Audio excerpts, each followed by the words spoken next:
Bonjour chers amis internautes, chers abonnés des pages Sport Santé Plus.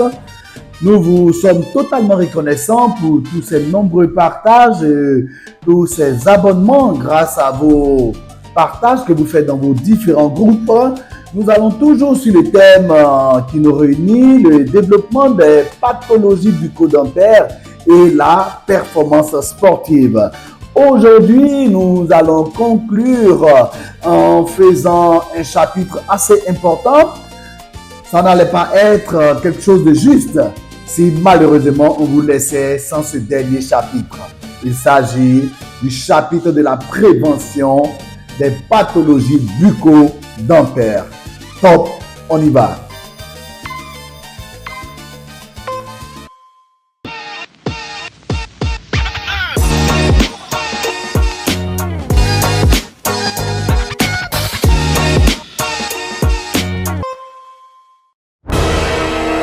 La médecine du sport est tout d'abord une médecine de prévention, une médecine de l'homme sain en mouvement.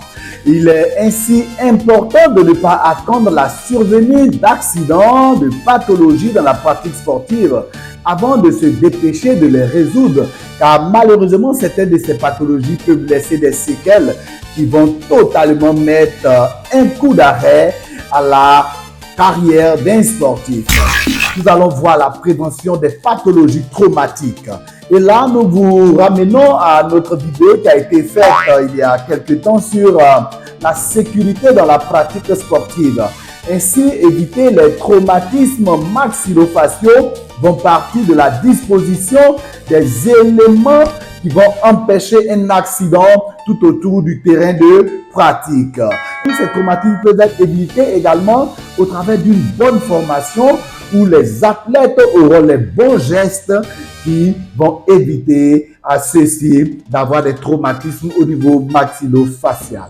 Des pathologies infectieuses qui peuvent être dues essentiellement à des pores d'éléments au niveau de la cavité buccale. Nous pensons également à ces protège-dents qui existent dans la boxe, qui existent de plus en plus dans les sports de contact et même au niveau des sports individuels tels que le cyclisme qui vont être des éléments qui vont entraîner une protection primaire. Les protège-dents sont des éléments qui malheureusement peuvent transporter des agents pathogènes lorsque l'hygiène de ces protège-dents n'est pas totalement effectuée. Voilà pourquoi, en termes de prévention des candidoses, nous vous conseillons à échéance régulière de tremper les protège-dents dans un bain antiseptique pendant quelques minutes, soit 1 à 2 fois par semaine, voire plus au maximum de temps, afin d'en éliminer les germes qui sont de nature à contaminer ces protège-dents et entraîner une infection au niveau des tissus mous de la cavité buccale. Il y a également aussi cette protection au niveau secondaire des personnes qui ont déjà subi un traumatisme. Nous pouvons voir généralement des sportifs porter des casques en plastique thermoformé afin de pouvoir protéger à un niveau secondaire les éléments qui ont été traumatisés déjà à un premier niveau au travers d'un choc maxillofacial. Nous vous conseillons ainsi de pouvoir programmer à une échéance de 6 mois des visites de routine chez le chirurgien dentiste. Le détartrage va être cette pratique qui va permettre au chirurgien dentiste de nettoyer tout ce que nous avons qualifié de tartre qui concernait les restes d'aliments calcifiés et qui entraient sous la gencive et qui initiaient malheureusement la deuxième grande maladie infectieuse que nous avons vue, qui sont les parodontopathies ou bien les maladies parodontales qui sont dues malheureusement à une dégradation de la gencive et de l'os autour de la dent. L'hygiène bucco-dentaire au travers d'un brossage est le premier geste qui va permettre de prévenir les pathologies bucco-dentaires. Ce qu'il faut une brosse à dents, une pâte dentifrice labellisée que vous pouvez avoir dans les grandes surfaces ou, au cas échéant, peut être prescrit par un chirurgien dentiste pour résoudre un problème spécifique. Et enfin, il faut avoir cette régularité dans le brossage. Cette régularité passe par un brossage matin et soir, si possible entre midi et 2 après le repas de midi. Mais les 2 brossages peuvent suffire. Surtout, nous insistons également sur le brossage nocturne parce que malheureusement, c'est durant ce temps que les débris alimentaires non nettoyés vont servir d'éléments catalyseurs aux microbes qui vont constituer les éléments initiateurs de la carie dentaire. Un brossage doit se faire dans un minimum de temps de 4 minutes parce que le brossage doit concerner toutes les dents maxillaires et les dents mandibulaires. À la mandibule, il faut également brosser les dents antérieures, mais surtout ne pas oublier les dents postérieures. Idem pour les dents du maxillaire. Malheureusement, on a tendance à brosser les dents avec lesquelles on offre nos beaux sourires et négliger les dents avec lesquelles nous broyons les aliments. Ainsi donc, la déventure peut être toute belle, mais malheureusement, les dents postérieures dans la zone prémolo-molaire vont être totalement atteintes. Voilà pourquoi il est important de prendre son temps et de brosser correctement toute la denture au niveau de la cavité. Le brossage doit se faire la mâchoire du haut et la mâchoire du bas totalement décollées. Cela permet d'avoir accès à tous les autres éléments qui sont à l'intérieur de la cavité buccale. En bas, il y a la langue et en haut, il y a le palais. Ainsi, il faut choisir un brossage méthodique et progressif.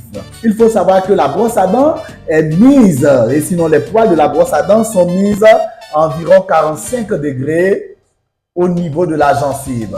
Et le brossage se fait toujours de la gencive vers les dents afin de pouvoir enlever tous les débris qui sont entre les dents. Il faut également répartir de la même manière depuis l'intérieur en chassant tous les débris alimentaires en dehors de la cavité buccale.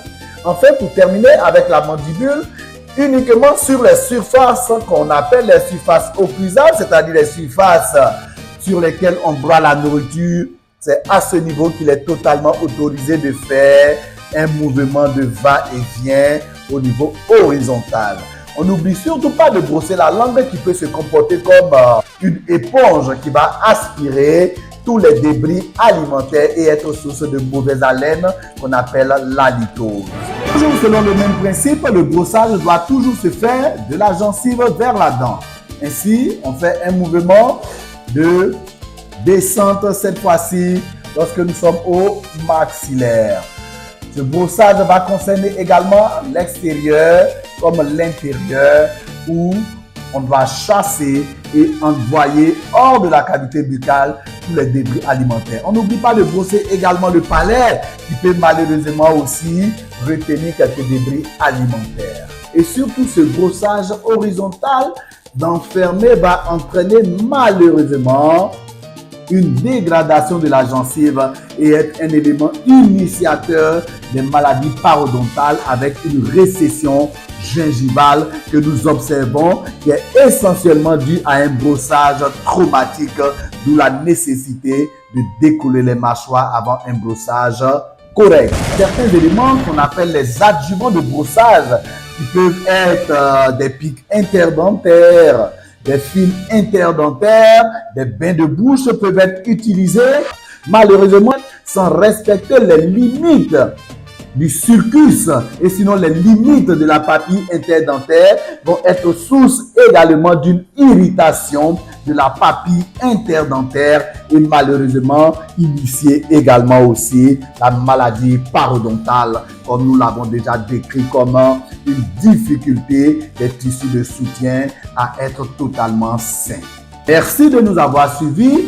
N'oubliez pas de vous abonner et surtout, merci pour vos différents likes et pour vos nombreux partages qui permettent à un grand nombre de sportifs, à un grand nombre d'encadrants et un grand nombre d'acteurs du milieu sportif d'avoir des informations de choix qui leur permettent d'améliorer leur santé tout en pratiquant une activité physique sportive bénéfique.